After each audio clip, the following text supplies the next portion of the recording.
March ২০০৪ শ্রীনগরের গভীরে তুষারাবৃত পাহাড়ের ওপরের কাঠের বাড়িটার ভেতরে সন্ত্রাসীদের মধ্যে বেশ শোরগোল চলছিল।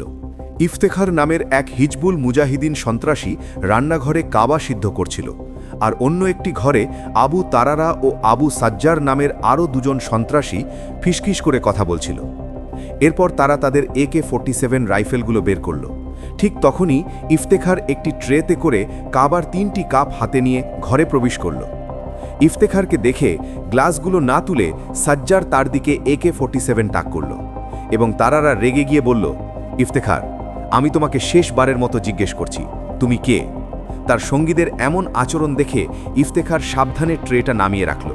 সঙ্গে সঙ্গে হাত তুলে সে তারারার চোখের দিকে তাকিয়ে বলল, ভাই, আমি তোমাকে আমার পুরো কাহিনী বলেছি, তবুও তুমি আমাকে বিশ্বাস করছো না? একটা কাজ করো, এক্ষুনি আমাকে গুলি করে দাও। এ কথা শুনে তারারা আর সাজ্জার একে অপরের দিকে তাকালো এবং তারারা মাথা নাড়ল। এরপর সাজ্জার তার বন্দুকটা নামিয়ে রাখল।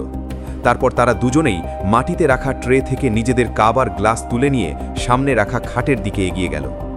যেইমাত্র তাদের দুজনের কোমর ইফতেখারের কাছাকাছি এলো, সে সঙ্গে সঙ্গে তার বড় শালটা সরিয়ে কোমর থেকে পিস্তলটা বের করে তাতে গুলি ভরল।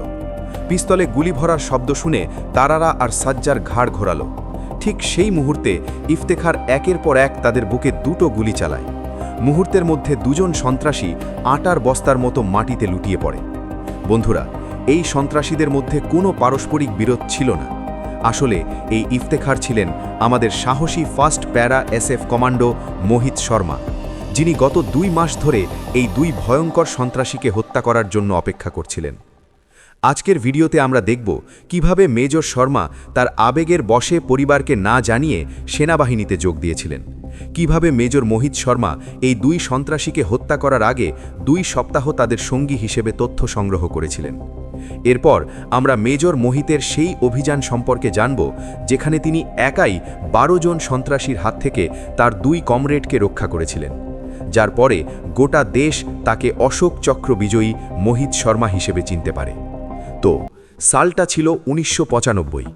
মোহিত শর্মা দিল্লি পাবলিক স্কুল থেকে দ্বাদশ শ্রেণী পাশ করার পর NDA পরীক্ষা দেন। ফলাফল ঘোষণার আগেই তিনি মহারাষ্ট্রের শ্রী সন্ত গজানন মহারাজ কলেজ অফ ইঞ্জিনিয়ারিংয়ে ভর্তি নিশ্চিত করে ফেলেন। মেজর শর্মার সেনাবাহিনীতে যোগ দেওয়ার সিদ্ধান্তে তার বাবা মা খুশি ছিলেন না, তাই ফলাফল আসার পর তিনি তাদের জানাননি। এবার মেজর শর্মা উদ্বিগ্ন হয়ে পড়লেন, ভাবছিলেন কেন তার পরীক্ষার ফলাফল এখনও আসেনি, এবং এই কারণে তিনি সোজা UPSCতে গেলেন। অফিসে ফোন বেজে ওঠে এবং তাদের জানানো হয় যে লিখিত পরীক্ষা পাশ হয়ে গেছে, এবং মেজর শর্মা পরিবারকে না জানিয়ে তিনি সাক্ষাৎকারের জন্য ভোপালে যান।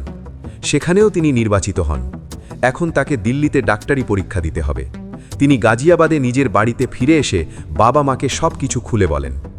দেশের সেবা করার প্রতি তার প্রবল আগ্রহ দেখে বাবা মা রাজি হয়ে যান, কিন্তু মেজর শর্মার জন্য অপেক্ষা করছিল এক নতুন সমস্যা। তার ওজন নির্ধারিত মানের চেয়ে 6 কেজি কম ছিল, এবং এই ওজন বাড়ানোর জন্য তার হাতে ছিল মাত্র 4 সপ্তাহ। মেজর শর্মার মা তাকে দিনে 2 থেকে 3 লিটার দুধ, উচ্চ প্রোটিনযুক্ত খাবার এবং 1 ডজন কলা দিতে শুরু করেন। 4 সপ্তাহের মধ্যে তার ওজন 8 কেজি বেড়ে যায়। তিনি ডাক্তারি পরীক্ষায় উত্তীর্ণ হন এবং ভারতীয় সেনাবাহিনী এমন একজন সৈনিককে পায় যিনি ইতিহাস সৃষ্টি করবেন। NDA প্রশিক্ষণের সময় তিনি বক্সিং, সাঁতার এবং অশ্বারোহণে সেরা পারফর্মার হিসেবে স্বীকৃতি পান। NDAতে 3 বছর এবং দেরাদুনের IMAতে 1 বছর কাটানোর পর 1999 সালে তিনি মাদ্রাজ রেজিমেন্টের 5ম ব্যাটালিয়নের লেফটেন্যান্ট হিসেবে দেশের সেবা শুরু করেন। মেজর শর্মার সেনাবাহিনীতে প্রথম 2 বছর স্বাভাবিকভাবেই কেটেছিল, কিন্তু 2001 সালে কিছু একটা ঘটে। এমন একটি ঘটনা ঘটে যা তাদের জীবনের গতিপথ বদলে দেয়। 2001 সালের 13ই ডিসেম্বর যখন সংসদ ভবন আক্রান্ত হয়, তার জবাবে ভারত অপারেশন পরাক্রম শুরু করে। এই অভিযানে সেনাবাহিনী চুনচুনের সন্ত্রাসীদের হত্যা করে। শর্মার ইউনিট তখন কাশ্মীরে ছিল, তাই তিনি এই অভিযানের অংশ ছিলেন। অভিযান চলাকালীন মেজর শর্মা আধা সামরিক বাহিনীর কমান্ডোদের সাথে পুঞ্চ রাজৌরি সেক্টরে সন্ত্রাসীদের বিরুদ্ধে তীব্র লড়াই করেন। এর জন্য তিনি তৎকালীন সেনাপ্রধান জেনারেল সুন্দররাজন পদ্মনাভনের কাছ থেকে chief of army staff commendation award লাভ করেন। তবে গল্পটা শুধু পুরস্কারেই শেষ হয়ে যায়নি। মেজর শর্মা এর আগেই আধা সামরিক বাহিনীর সিংহদের বীরত্ব প্রত্যক্ষ করেছিলেন এবং তা তার কাছে এতটাই আকর্ষণীয় মনে হয়েছিল যে তিনি আধা সামরিক বাহিনীতে যোগদানের জন্য আবেদন করেন। প্রথমবার তিনি নির্বাচিত হননি, কিন্তু হাল ছাড়েননি। 2003 সালে যখন তিনি আবার চেষ্টা করেন, তখন তিনি তার আসল লক্ষ্য খুঁজে পান, আধা সামরিক বাহিনী। মেজর মোহিত শর্মার প্রথম পোস্টিং ছিল চণ্ডীগড়ের কাছে চণ্ডী মন্দির ওয়েস্টার্ন কমান্ডে। এই সময় আর্মি সার্ভিস করে কর্মরত ক্যাপ্টেন রিশমা সারিনের সাথে তার পরিচয় হয়। তারা প্রেমে পড়েন এবং একসাথে সময় কাটাতে শুরু করেন। এইসবের মাঝে 2004 সালে মেজর শর্মাকে কাশ্মীরে ডাকা হয়, যেখানে এমন একটি অভিযান শুরু হতে যাচ্ছিল যা পরবর্তীতে তার যোগ্যতা প্রমাণ করবে। তিনি ভারতীয়দের তার প্রিয় পাত্র বানাতে যাচ্ছিলেন। সেই সময় কাশ্মীর উপত্যকায় হিজবুল মুজাহিদ্দিন সন্ত্রাস বাহিনীটি ছিল সবচেয়ে সক্রিয়। এই হিজবুল মুজাহিদ্দিনই প্রতিদিন সক্রিয় থাকত। আবু তারারা এবং আবু সাজার নামে দুই সন্ত্রাসী কাশ্মীরে হিজবুল মুজাহিদ্দিনের সমস্ত হামলা সমন্বয় করত। সেনাবাহিনী গোয়েন্দা সূত্রের মাধ্যমে তাদের গোপন আস্তানার খবর পায় এবং ওয়ান প্যারা এসএফকে এই সন্ত্রাসীদের নির্মূল করার দায়িত্ব দেওয়া হয়।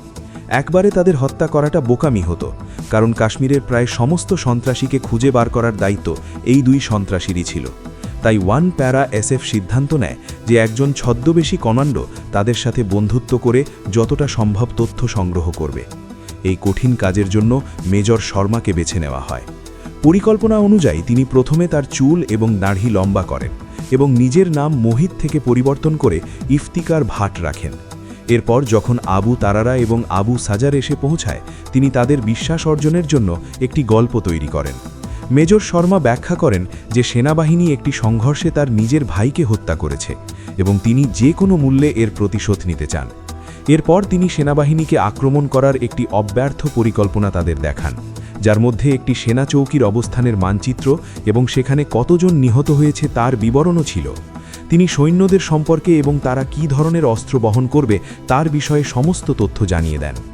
মেজর শর্মার এমন নিখুঁত গল্প এবং পরিকল্পনা দেখে দুই সন্ত্রাসী হতবাক হয়ে যায়। সেই মুহূর্ত থেকে মেজর শর্মা সেই বিষয়ে ওস্তাদ হয়ে ওঠেন। তিনি কাশ্মীরের সবচেয়ে ভয়ঙ্কর সন্ত্রাসীদের সাথে বন্ধুত্ব করেন এবং পরবর্তী 2 সপ্তাহ তাদের আস্তানায় তাদের সাথে থাকেন। এই 2 সপ্তাহে মেজর শর্মা এই সন্ত্রাসীদের কার্যপদ্ধতি, তাদের অস্ত্রাগারের গুদাম এবং আরও অসংখ্য গোপন স্থান সম্পর্কে তথ্য সংগ্রহ করেন। 2 সপ্তাহ পর আক্রমণের দিনটি আসে এবং মেজর শর্মাকে সাহায্য করার জন্য পাকিস্তান থেকে 3 জন সন্ত্রাসী এসে পৌঁছানোর কথা। আবু তারারা, আবু সাজ্জার এবং মেজর শর্মা কাশ্মীর থেকে 50 কিলোমিটার দূরে পাহাড়ের একটি কাঠের বাড়িতে তাদের জন্য অপেক্ষা করছিলেন। এদিকে মেজর শর্মা রান্নাঘরে কাভা তৈরি করছিলেন, যখন আবু তারারা এবং আবু সাজ্জার মেজর শর্মাকে শেষবারের মতো পরীক্ষা করার সিদ্ধান্ত নেয়। কাভা আনার সাথে সাথেই আবু তারারা রাগে তাকে জিজ্ঞেস করে, তুমি কে? এরপর সাজ্জার মেজর শর্মার দিকে একটি বন্দুক তাক করে। তারা ভেবেছিল তিনি ভয় পেয়ে যাবেন, কিন্তু মেজর শর্মার চোখের দিকে তাকিয়ে বলেন, আমি তোমাদের আমার পুরো গল্পটা বলেছি। যদি এখনও বিশ্বাস না করো তাহলে এখনই আমাকে গুলি করো। মেজর শর্মার আত্মবিশ্বাস দেখে 2 সন্ত্রাসীর সন্দেহ সঙ্গে সঙ্গে দূর হয়ে যায়। তারা তাদের কাভা তুলে নিয়ে হাঁটতে শুরু করে, কিন্তু মেজর শর্মা বুঝতে পারলেন যে আর দেরি করলে তারা নিশ্চিতভাবে ধরা পড়ে যাবে।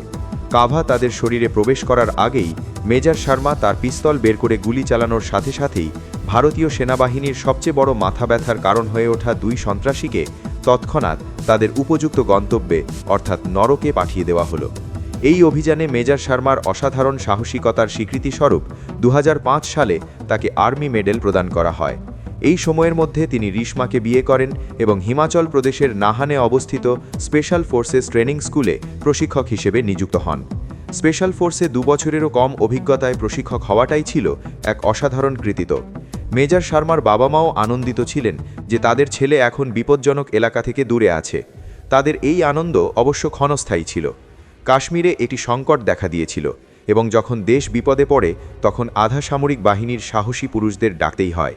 তাই 2008 সালের অক্টোবরে মেজর শর্মাকে কাশ্মীরে একটি উদ্ধার অভিযানের জন্য ডাকা হয়েছিল, যা তাকে আজও প্রত্যেক ভারতীয়র হৃদয়ে বাঁচিয়ে রেখেছে। 2009 সালের মার্চ মাসে বরফ ধীরে ধীরে গলতে শুরু করল এবং মনে হচ্ছিল যেন গ্রীষ্মকাল শুরু হয়ে গেছে। 20শে মার্চ বিকেলে মেজর শর্মা তার ইউনিটের 25 জন লোক নিয়ে কুপুয়ারা ঘাটিতে বসেছিলেন। এমন সময় কয়েক কিলোমিটার দূরে ফাফুদা নামক একটি জঙ্গলে কিছু সন্ত্রাসী অনুপ্রবেশ করে। ঘটনাটির খবর ফাঁস হয়ে যায়। এর কিছুক্ষণ পরেই মেজর শর্মা তার সেক্টর কমান্ডারের কাছ থেকে একটি ফোন পান, যিনি তাকে ভিলগামে পৌঁছানোর নির্দেশ পান। নির্দেশ পাওয়ার কয়েক মিনিটের মধ্যেই মেজর শর্মা ও তার দল ভিলগামে অবস্থিত 6th RR এর সদর দপ্তরের উদ্দেশ্যে রওনা হন। 6th RR এর কমান্ডিং অফিসার মেজর মোহিতকে জানান যে মাত্র দুদিন আগে 18 তারিখে উত্তর কাশ্মীর থেকে কিছু সন্ত্রাসী অনুপ্রবেশ করেছিল। তিনি আরও ব্যাখ্যা করেন যে হাফুদের জঙ্গলে একটি দলকে দেখা গিয়েছিল এবং একটি সংক্ষিপ্ত সংঘর্ষও হয়েছিল, কিন্তু সমস্ত সন্ত্রাসী পালিয়ে যেতে সক্ষম হয়। কথা শুনে মেজর শর্মা বুঝতে পারলেন যে বিষয়টি আর শুধু অনুপ্রবেশের মধ্যে সীমাবদ্ধ নয়, বরং সন্ত্রাসীদের খুঁজে বের করে তাদের ধরার প্রয়োজনীয়তা আরও জোরালো হয়ে উঠেছে। তবে কাজটি শুনতে যতটা সহজ মনে হচ্ছিল ততটা ছিল না। বাস্তবে কতজন সন্ত্রাসী ছিল, তাদের কাছে কী ধরনের অস্ত্র ছিল, বা এত বিশাল জঙ্গলে তারা কোথায় লুকিয়ে থাকতে পারে সে সম্পর্কে কোনো তথ্যই ছিল না। এটা ছিল অন্ধকারে তীর ছোড়ার আশা করার মতো। এই আপাত দৃষ্টিতে অস্পষ্ট সমস্যাটি সম্পর্কে যদি কোনো কিছু নিশ্চিত থেকে থাকে, তবে তা ছিল কেবল মেজর শর্মার উদ্দেশ্য। তিনি কিভাবে এটি সামলেছিলেন তা আমরা পরে দেখব। শর্মা সন্ত্রাসীদের মনোবল ভেঙে দেবেন। 2009 সালের 21শে মার্চ রাত 2:30টার সময় মেজর শর্মা ও তার দল পায়ে হেঁটে রওনা হন এবং ভোর 4টেই পৌঁছান। সূর্যোদয়ের আগে দলটি সেই জায়গায় পৌঁছায় যেখানে সন্ত্রাসীদের শেষবার দেখা গিয়েছিল। এই জায়গা থেকে সন্ত্রাসীদের অবস্থান নির্ণয় করা প্রায় অসম্ভব বলে মনে হচ্ছিল, কারণ দৃশ্যমান ছিল কেবলই জঙ্গল। কিছু পরিকল্পনার পর সকাল 8টার দিকে মেজর শর্মা তার দলকে 8টি স্কোয়াডে ভাগ করেন। একটি স্কোয়াডের নেতৃত্ব দেন স্বয়ং মেজর শর্মা, দ্বিতীয়টির নেতৃত্বে নায়েব সুবেদার উত্তম চাঁদ এবং তৃতীয়টির নেতৃত্বে হাবিলদার রাকেশ খান্ডেলওয়াল। এরপর মেজর শর্মা নায়েব সুবেদার উত্তম চাঁদের স্কোয়াডকে জঙ্গলের ভেতরের একটি চূড়ায় গিয়ে অন্য দুটি স্কোয়াডকে সুরক্ষা দেওয়ার নির্দেশ দেন, আর হাবিলদার রাকেশ খান্ডেলওয়ালের স্কোয়াডকে অন্যদিকে পাঠানো হয়। কয়েক মিনিট পর মেজর শর্মার দলের সদস্য হাবিলদার রাজীব এমন কিছুর সম্মুখীন হন যা পরিস্থিতিকে আরও ভয়াবহ করে তোলে। তিনি বরফের ওপর পায়ের ছাপ দেখতে পান, যা শুনতে ভালো লক্ষণ মনে হতে পারে, কিন্তু এই ছাপগুলো এমন ছিল যে বাকিরা নেতৃত্বদানকারী সন্ত্রাসীর রেখে যাওয়া পথ অনুসরণ করছিল। এতে বিষয়টি এখন পরিষ্কার হয়ে যায়। তারা যে অত্যন্ত প্রশিক্ষিত সন্ত্রাসী তা মেজর শর্মার দল বুঝতে পেরে তাদের পিছু ধাওয়া করতে শুরু করে। তাদের সংখ্যা যাই হোক না কেন, তারা এগিয়ে চলেছে এবং ঠিক তখনই হাবিলদার অন্য দিক থেকে আসতে থাকেন। খান্ডেলওয়ালের দল রেডিওতে বার্তা পাঠায় যে তারা দুজন সন্ত্রাসীকে দেখতে পেয়েছে। পর মুহূর্তে জঙ্গলের মধ্যে গুলির শব্দ প্রতিধ্বনিত হয়। মেজর শর্মা ও তার দল দ্রুত সন্ত্রাসীদের দিকে এগোতে শুরু করে, কিন্তু তাদের ওপর গুলির বর্ষণ শুরু হয়। মনে হচ্ছিল যেন মৃত্যু বাতাসে ভেসে আসছে এবং অভিযানের প্রথম পরীক্ষা কমান্ডো নেত্র সিং শহীদ হলেন। মেজর শর্মা সঙ্গে সঙ্গে তার দলকে আড়াল নেওয়ার নির্দেশ দেন এবং সমস্ত সৈন্যরা পেটের ওপর ভর দিয়ে শুয়ে হামাগুড়ি দিতে শুরু করে, হাতের কাছে পাওয়া যে কোনো পাথরের আড়ালে আশ্রয় নেয়। এরই মধ্যে সন্ত্রাসীরা এগিয়ে এসে মেজর শর্মার দলকে ঘিরে ফেলে। বেশিরভাগ গুলি সামনে দিক থেকে আসছিল, তাই সন্ত্রাসীদের মনোযোগ অন্যদিকে সরানোর জন্য মেজর শর্মা তার দুই সঙ্গীকে ডান দিকে পাঠান। দুই সৈন্য ডান দিকে অবস্থান নেওয়ার চেষ্টা করতেই সন্ত্রাসীরা প্রচণ্ড গুলি চালাতে শুরু করে, যা তাদের পিছু হটতে বাধ্য করে। গুলির ধরন দেখে মেজর শর্মা বুঝতে পারেন যে সন্ত্রাসীরা 50-60 মিটার দূরে একটি অর্ধবৃত্ত তৈরি করে দাঁড়িয়ে আছে। এখান থেকেই পরিস্থিতি পাল্টে যায়। আক্রমণটি সংঘটিত হতে যাচ্ছিল এবং প্যারা SF কমান্ডোদের হাতে সন্ত্রাসীরা মৃত্যুবরণ করতে যাচ্ছিল। মেজর শর্মা দ্রুত রেডিওর মাধ্যমে হাবিলদার রাকেশকে খবরটি জানান। চূড়ায় পৌঁছে হাবিলদার রাকেশ সঙ্গে সঙ্গে তার ইউনিটকে জোড়ায় জোড়ায় ভাগ করে তাদের ওপর গুলি চালাতে শুরু করেন। একটি গুলি তার উরুতে লেগে পা ছিঁড়ে যায়। হাবিলদার রাকেশ সঙ্গে সঙ্গে তার কমব্যাট স্যাশটি খুলে ক্ষতস্থানে বেঁধে নেন এবং টলতে টলতে এক হাতে সন্ত্রাসীদের ওপর গুলি চালাতে থাকেন। এই সংঘর্ষে একজন সৈনিক শহীদ হয়েছেন এবং অন্যজন গুরুতর আহত হন। ততক্ষণে সবাই বুঝতে পেরেছে যে সন্ত্রাসীরা অনেক ভালো অবস্থান থেকে গুলি চালাচ্ছে। বরফে ঢাকা পাহাড়ের ওপর তুষার ঝড়ের মতো গুলি পড়ছে। মেজর শর্মা তার সহযোদ্ধাদের পিছু হটতে নির্দেশ দেন। তার সহযোদ্ধারা পিছু হটতে থাকলে মেজর শর্মা সন্ত্রাসীদের আড়াল দেওয়ার জন্য তাদের ওপর গুলি চালাতে শুরু করেন। হাবিলদার রাজীব চিৎকার করে বলেন, স্যার, আগে আড়াল নিন, আমি ওদের সামলাবো। কিন্তু মেজর শর্মা বলেন, না না, তোমরা যাও, আমি পরে আসব। তার কথা শেষ হওয়ার আগেই একটি গুলি তার বাম হাতে এসে লাগে। বুলেটটিকে পাথরের মতো উপেক্ষা করে সে তার যুদ্ধ স্যাশটি খুলে ফেলে। সেটি বাহুতে বেঁধে সে গুলি চালাতে থাকে। বেশিরভাগ কমান্ডো আড়াল নিলে তার স্কোয়াডের launch pad leader Subhash Singh তার সাথে যোগ দেয়। তিনি কমান্ডিং অফিসার স্পেশালকে সন্ত্রাসীদের ওপর মাল্টি গ্রেনেড লঞ্চার MGL চালানোর নির্দেশ দেন। সুভাষ গুলি চালানোর জন্য সবেমাত্র অবস্থান নিচ্ছিল। এমন সময় একটি গুলি তার কনুইয়ে এসে লাগল। মেজর শর্মা যেইমাত্র বুঝতে পারলেন যে সুভাষ গ্রেনেডটি চালাতে পারবে না, তিনি সঙ্গে সঙ্গে তাদের আড়াল নেমার নির্দেশ দিলেন। সন্ত্রাসীরা ভাবল সুভাষকে আহত করে তারা নিজেদের বাঁচিয়ে নিয়েছে। এরপর মেজর শর্মা MGLটি তুলে নিলেন এবং একের পর এক সন্ত্রাসীদের ওপর মৃত্যুর সমতুল্য 6টি গ্রেনেড বর্ষণ করলেন। সন্ত্রাসীদের গুলি চালানো হঠাৎ কমে গেল এবং গুলির শব্দ এক ভয়ঙ্কর নিস্তব্ধতায় মিলিয়ে গেল। মেজর শর্মা MGL দিয়ে 4 জন সন্ত্রাসীকে হত্যা করে সঙ্গে সঙ্গে তার সঙ্গীদের সাথে আড়াল নিতে ছুটে গেলেন। তারা কাছে পৌঁছতেই একটি তীক্ষ্ণ শব্দ নিস্তব্ধতা ভেদ করল এবং একটি গুলি মেজর শর্মাকে আঘাত করল। তার বুলেট প্রুফ জ্যাকেটটি সামনে ও পেছন থেকে সুরক্ষিত থাকলেও পেছন দিকটা দুর্বল ছিল। এই কারণেই গুলিটি মেজর শর্মার শরীর ভেদ করে গেল।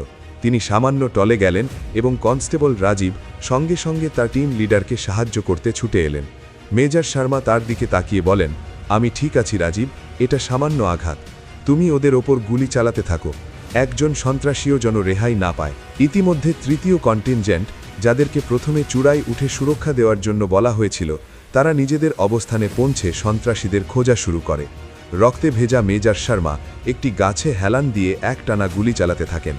বিকেল 4টের মধ্যে গোলাগুলি কিছুটা কমে আসে এবং সেখান থেকে মেজর শর্মাকে উদ্ধার করা সম্ভব হয়। কিন্তু ততক্ষণে মেজর শর্মার শরীর থেকে প্রচুর রক্তক্ষরণ হয়েছিল এবং তার শ্বাস প্রশ্বাস প্রায় বন্ধ হয়ে গিয়েছিল। তবুও এই সাহসী কমান্ডো নিজের কথা একটুও ভাবেননি এবং তিনি কেবল একটি কথাই বলতে থাকেন, আমি ঠিক আছি, তোমরা অন্যদের খেয়াল রেখো। মেজর শর্মাকে দ্রুত শ্রীনগরের 92 বেস হাসপাতালে নিয়ে যাওয়া হয়। মেজর শর্মার অভিযান প্রায় সারা রাত ধরে চলে, কিন্তু অতিরিক্ত রক্তক্ষরণের কারণে সকালের মধ্যে তিনি মাত্র 31 বছর বয়সে আমাদের ভারতের প্রতিরক্ষায় মৃত্যুবরণ করেন। এদিকে জঙ্গলে 5 দিন থাকার পর 12 জন সন্ত্রাসীর সবাই নিহত হয়। মেজর মোহিত শর্মা সহ 7 জন সৈনিক শহীদ হন। অপারেশন শেষ হওয়ার পর জানা যায় যে এই সন্ত্রাসীদের একজনের কাছে একটি হাই জুম স্নাইপার ছিল এবং সেই কারণে যখনই আমাদের কমান্ডোরা আড়াল থেকে বেরিয়ে আসত, সে সরে গেলেই সন্ত্রাসীরা গুলিবিদ্ধ হতো। অপারেশনের পর মেজর মোহিত শর্মার এমন বীরত্বের জন্য তাকে সর্বোচ্চ শান্তিকালীন পুরস্কার অর্থাৎ অশোক চক্রে ভূষিত করা হয়।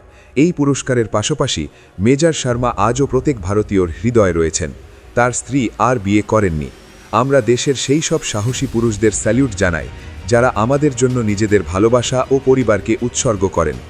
আমরা হয়তো খুব বেশি কিছু করতে পারি না, কিন্তু অন্তত আমাদের কথাবার্তা ও গল্পে এই সাহসী পুরুষদের নায়ক হিসাবে তুলে ধরতে পারি, কারণ তারা আসলেই নায়ক। ভিডিওটি ভালো লাগলে অনুগ্রহ করে চ্যানেলটি সাবস্ক্রাইব করুন এবং ভিডিওটি লাইক করুন। জয় হিন্দ।